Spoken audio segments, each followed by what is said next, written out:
गांव में एक इच्छाधारी नागिन चुड़ैल का साया था। उसका सर तो चुड़ैल का, लेकिन बाकी हिस्सा सांप का था।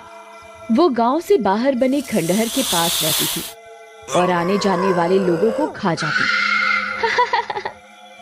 इन गांव वालों को जब तक मैं सबक नहीं सिखाऊंगी, मैं यहाँ से नहीं जाऊंगी। मेरी बेटी को पैदा होते ही मार दिया। इनकी वजह से ही मैं आज इस हालत में हूँ। दूसरी ओर गांव में बंटी और मोना के घर दो जुड़वा बच्चे हो जाते हैं, जिनमें से एक लड़का और एक लड़की होते हैं। हे भगवान, ये तेरी कैसी लीला है। इतनी गरीबी में भी मुझे दो जुड़वा बच्चे दे दिए। मैं इनको कैसे पालूंगा। तभी बंटी मोना से छिपकर लड़की को उसी खंडहर में छोड़ देता है।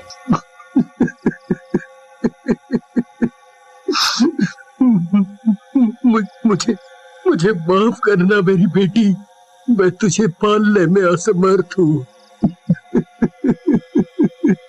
बंटी रोती हुई बच्ची को छोड़कर चला जाता है। नागिन चुड़ैल उसे ऐसा करते देख लेती है। अरे वाह, कितनी प्यारी बच्ची है, नरम मांस। इसे खाने में तो मजा आ जाएगा। पर वो चुड़ैल नागिन जब उस लड़की को गोद में उठाती है तो बच्ची चुप हो जाती है और चुड़ैल के मुंह पर हाथ लगाती है। चुड़ैल का दिल पिघल जाता है। उसे खाने का इरादा वो छोड़ देती है और उस लड़की को पालने लगती है। वो अपनी शक्ति से चारों तरफ ऐसी मायावी दुनिया बना देती है कि कोई भी उस लड़की को ना देख पाए। धीरे धीरे वो लड़की बड़ी होने लग जाती है। वहीं बाकी चुड़ैलों को भी इसका पता चलता है तो वे उस नागिन चुड़ैल के पास आ जाती हैं। कहाँ है नागिन चुड़ैल, बाहर निकल, कहाँ है? ऐसी आवाजें सुनकर नागिन चुड़ैल बाहर आ जाती है। क्या हुआ? तुम लोग इतने गुस्से में क्यों हो? क्या हुआ? ये तो क्या कर रही है नागिन? तू हमारी बिरादरी का नाम क्यों खराब करने पर तुली है? एक इंसान के बच्चे को क्यों पाल रही है? तभी वो लड़की जिसका नाम नागिन चुड़ैल ने रूपा रखा होता है बाहर आ जाती है। अरे माँ, ये कौन आंटी है जो तुम्हें इतने गुस्से से बोल रही है? देखो आंटी, आप मेरी माँ को ऐसे बुरा भला मत बोलो, ये मेरी माँ है। नागिन, तेरी लड़की तो बहुत समझदार है, लेकिन तूने इसे अपने बारे में कुछ बताया कभी? चुड़ैल की ऐसी बातें सुनकर नागिन चुड़ैल काफी डर जाती है। जब टाइम आएगा तो मैं बता दूंगी। चलो अब तुम सब फुटो यहाँ से। ऐसा कहकर नागिन चुड़ैल उन सभी चुड़ैलों को वहां से भगा देती है। लेकिन रूपा को ये सारी बातें कुछ अजीब लगती हैं और वो नागिन चुड़ैल से पूछने लग जाती है। माँ, ये सब क्या बातें कर रही थी और क्या बात है जो तुमने मुझसे छिपा रखी है? बोलो। कुछ नहीं रूपा बेटी। भला मैं तुझसे क्यों कुछ छुपाऊंगी? बोलो। नहीं माँ, कुछ ना कुछ तो जरूर है जो तुम मुझसे छुपा रही हो, और मैं एक दिन पता लगा कर रहूंगी। ऐसा कहकर रूपा वहां से चली जाती है। कुछ दिनों बाद एक रात नागिन चुड़ैल खंडहर के बाहर एक आदमी को खा रही होती है। उसके खाने की आवाज से रूपा की आंख खुल जाती है और वो बाहर आ जाती है। अरे माँ, ये तुम क्या कर रही हो? ये तुम किसे खा रही हो? ये कौन है जिसे तुम खा रही हो? तू यहाँ क्यों आई रूपा? मैंने कहा था ना कभी इस खंडहर के बाहर मत आना, लेकिन फिर भी तू आ गई। माँ, मैं शोर सुनकर बाहर आ गई, लेकिन तुम ये क्या कर रही हो? ये क्या है? तुम मांस खा रही हो? ये गलत बात है। मुझे तो तुम ये नहीं खिलाती। अब तू इतनी बड़ी हो गई है कि मुझे समझाएगी कि क्या गलत है क्या सही। सही कहती थी वो मेरी चुड़ैल सहेलियां। तुम इंसान हो ही ऐसे, और फिर तू भी तो इंसान की ही औलाद है ना? इंसानों की औलाद मतलब माँ? क्या मैं तुम्हारी बेटी नहीं हूँ?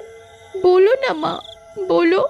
लेकिन नागिन चुड़ैल को तब तक अपनी गलती का एहसास हो जाता है। तू मेरी ही बेटी है रूपा। मैंने तुझे जन्म नहीं दिया तो क्या हुआ, पाला तो है। तू मेरी ही बेटी है। अगर तुमने मुझे जन्म नहीं दिया तो मैं कौन हूँ? कौन है मेरे माता पिता? फिर नागिन चुड़ैल रूपा को पूरी बात बताती है। नागिन चुड़ैल की बात सुनकर रूपा उसके पैरों में गिर जाती है। माँ, मैं सचमुच बहुत खुश नसीब हूँ जो तुम मेरी माँ हो। मुझे मेरे असली माँ बाबा ने छोड़ दिया, लेकिन तुमने मुझे पाला। ऐसा कहकर रूपा नागिन चुड़ैल के गले मिलकर रोने लग जाती है। दूसरी तरफ गांव में रोज रोज आदमी और जानवरों के गायब होने की वजह से गांव वाले परेशान हो जाते हैं और उस खंडहर में से नागिन चुड़ैल को भगाने का सोचते हैं। भैया, ये खंडहरवा से रोज अजीब अजीब सी आवाज आने लगी है और उसके आसपास बहुत बदबू आवत है। लगत है वो खंडहरवा की चुड़ैल ही सबको मारे दिए जा रही है और धीरे धीरे और ताकतवर हुए जा रही है। हाँ सरपंच जी, हमको भी यही लागत है। देखो ना, पहले तो कभी महीना 2 महीना में कौनो जानवर गायब हुई जात रहा, अब तो लोग गायब होने लगे हैं। सही कह रहे हो भाई, लेकिन हम क्या कर सकते हैं? हम उस चुड़ैल का मुकाबला कैसे करेंगे? जैसे जहर जहर को काटता है वैसे ही चुड़ैल चुड़ैल को मारेगी। हमारा दोस्त एक बहुत बड़ा तांत्रिक है, वो कहत रहा वो कई चुड़ैल पकड़े है, हम उससे बात करेंगे। ए बंटी, एक काम करो, कल तुम उसको बुला लाना, हम तुमको उसका पता दे देंगे हैं?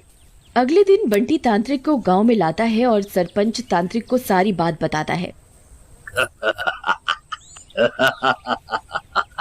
ये तो मेरे बाएं हाथ का खेल है।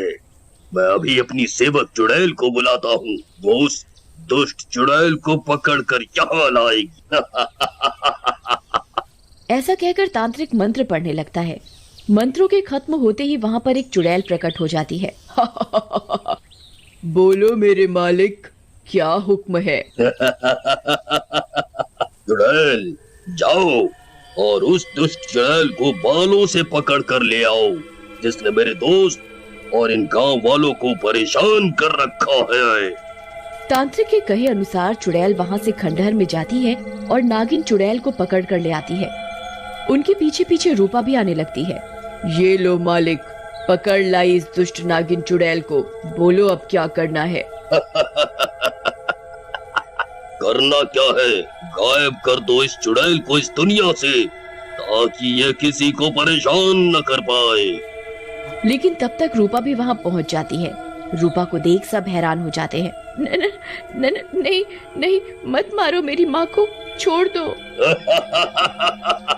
अरे ये क्या माजरा है? चुड़ैल के भी बच्चे होने लगे।